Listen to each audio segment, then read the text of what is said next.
Hey guys, Dojo here, and today we got 16,000 points. This means we're in Division 10. This is the highest division you can reach. I think this is a great opportunity to provide some value to you guys and show you how you actually take these arena solo fights. No intro, let's go. For the first clip, I want you to pay attention to my very first build. It's not a stair, it's a wall. We then use this wall to catch ourselves and go up a whole 2 layers before we even start going towards our opponent. Now let's go over another scenario.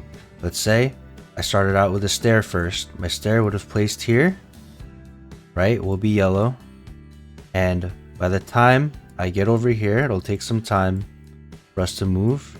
Our opponent, let's do it in blue, will have built his stair, right? And he will be up here since he's got his walls built before me. And he'll have first shot. Back to the clip. So 2 layers of height. And this height allows us to use our third person to see our opponent while he cannot see us. That's what the advantage of height is here. As a result, we get first shot. We hit him with a nice 83, and guys, you need to be hitting your shots. This initial shot sets the tone for the rest of the fight. Now I can't go any further without giving you guys the recipe for solo fighting. I got this from Zycoma, great YouTuber, go check him out. There are 3 steps. 1, you want to gain a health advantage, whether it's a pump shot or an AR beam. In our case, it's a pump shot for 83. After gaining a health advantage, step 2 is to aggressively push. This is in all caps because I want you to absolutely smother the guy.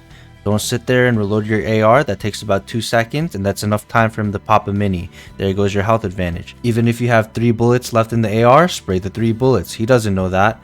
Weakening his wall might make him stop healing and hold turbo build on his wall.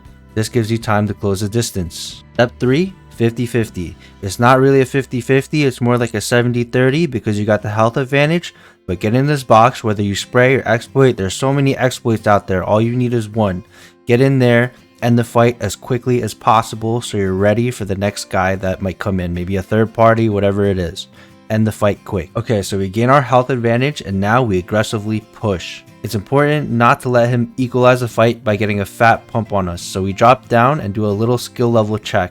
We wait a second and he hasn't edited yet, so we continue to aggress. Then we run the 50-50 and it's all over.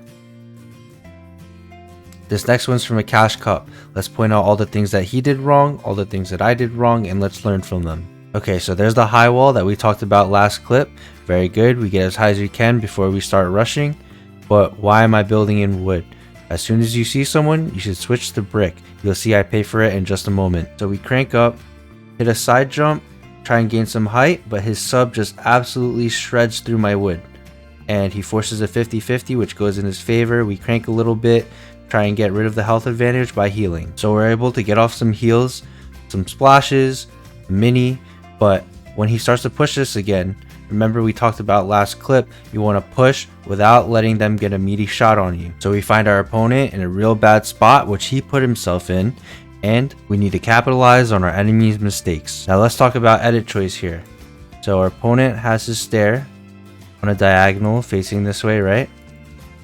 And we make the edit that's in line with the stair, so that even if his pickaxe goes through, it's not going to hit anything. It's pretty much impossible for him to take my wall at this angle. So we haven't hit him yet. Let's assume that he has 200 health. So you hit him with a 75 and a 38.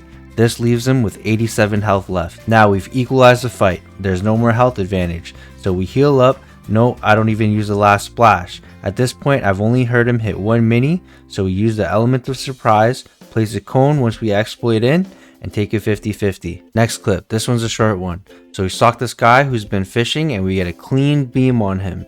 55, 55, 55. This means he has 35 health left. Here's my bad habit of building in wood again. As we ramp up, I throw a high wall on his face right there. This high wall doesn't seem like much, but it completely throws off his momentum and forces him to go down and box up in a 1x1 right where we want him. We don't bother reloading anything. At this point, with his 35 health to my 200, we don't really care. We just want to get in. If nothing's reloaded, we're going to pickaxe if we have to. Priority, once again, is to end the fight as fast as possible. Don't let him heal. Don't let him crank. Get in there. Guys, this is a chapter 1 exploit and it still works to this day. There are 2 variations. 1, get the wall 1 pickaxe, build a stair behind you, jump, swing your pickaxe, build a cone if they have nothing built in their box. I'm not going to spend too long here, but the idea is to shove your head up here in this corner as you break the wall at the same time. So the pickaxe takes some time from when you actually click the button to when it does damage. So I'd swing about 60% of the way up when you're jumping right here. Variation 2 is with a cone, get the wall 1 pickaxe, edit it to a stair, and repeat the same process as before. Jojo's tip for today. This is really going to help you develop as a Fortnite player, and this is where I've seen most improvement in myself actually. Play arena solos. You have nobody to lean on, no one that can bail you out or res you. If you need mats, you go get mats. If you need heals, you go get heals. This is really going to teach you how to start and finish fights. Once you're a refined solo player, then you can truly carry yourself in whatever game mode. Solo, duos, trios, doesn't matter. Make sure you guys play your solo arenas. Even if you don't want to, force yourself. You'll grow to love it. Trust me. Anyways, keep on keeping on.